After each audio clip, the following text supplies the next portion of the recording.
Bem-vindo à aula de coleções List. Na aula passada, nós vimos que a interface Collection é a raiz das coleções Set, List e Queue. E que a interface List trabalha com dados ordenados e podem receber registros duplicados. As classes que implementam essa interface List são a classe Vector, ArrayList e LinkedList. O objetivo dessa aula é ver as possibilidades da interface List. Então, crie uma classe chamada coleção lista, coleção list, com método main.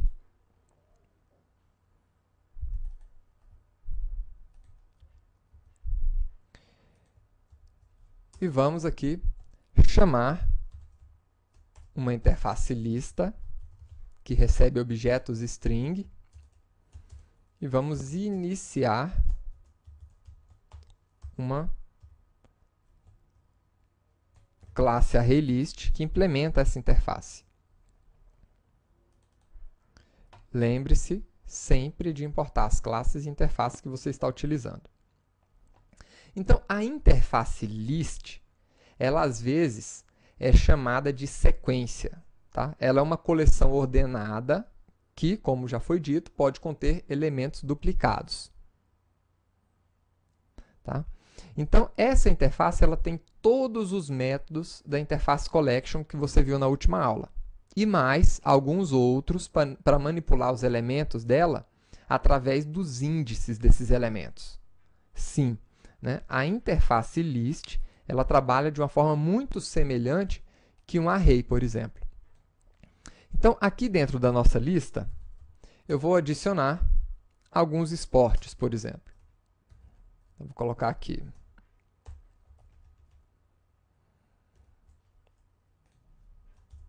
Futebol, basquete, tênis, vôlei, natação, hóquei,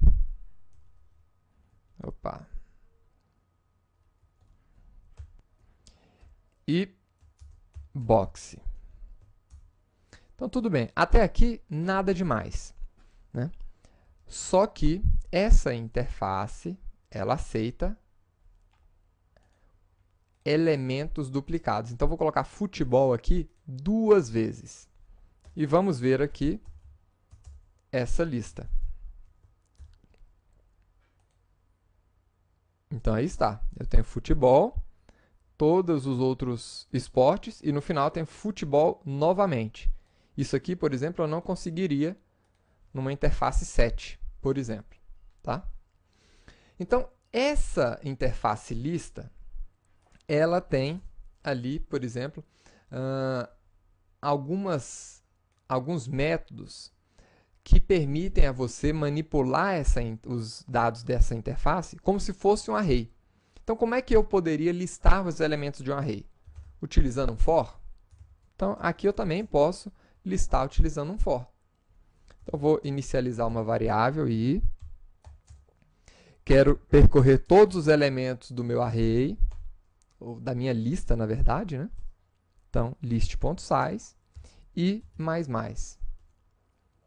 Então, aqui dentro, eu poderia recuperar o elemento que está em uma determinada posição do meu índice com o método get. Então, eu quero recuperar o elemento na posição i.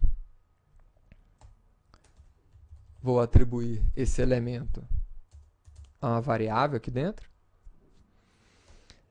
E agora eu quero reatribuir esse elemento à mesma posição dele. O que eu posso fazer?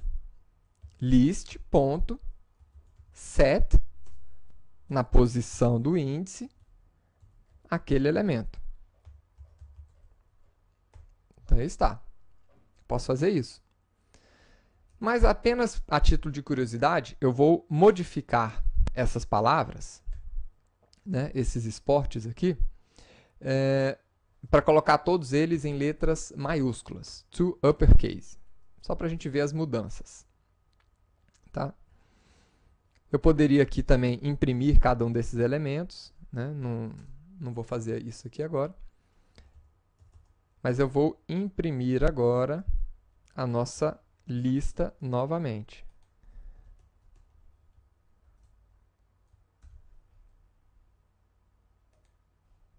Então, aí está. Eu tenho a primeira lista da forma original e a segunda lista agora com as letras todas em maiúsculas. Tá certo? Agora, uma outra função interessante aqui, um outro método interessante da interface lista é o método indexOf.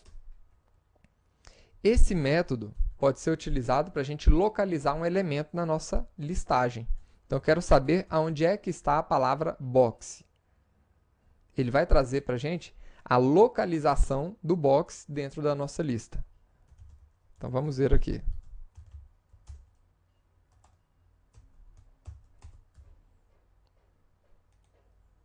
Aí está, o box está na posição 6.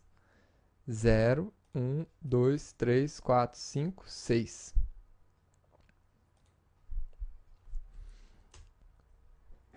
Outra coisa que a gente pode fazer é encontrar uma sublista, né? Então, dentro da nossa lista, eu poderia querer retornar uma sublistagem. Então, eu quero pegar, dentro dessa lista principal, os itens que estão na listagem, na sublista, dentro aqui da posição 2 até a posição 4. Então, na posição 2, nós temos tênis, e até a posição 4, vôlei. Tá? Então, 0, 1, 2, e aqui eu vou até a posição 4, vôlei. É isso aí. Além disso, a gente pode remover essas sublistas, né, com o método clear, por exemplo. Isso aqui vai remover essa sublista da lista principal. Então, vamos ver o resultado aqui. Como é que vai ficar? Tá aí.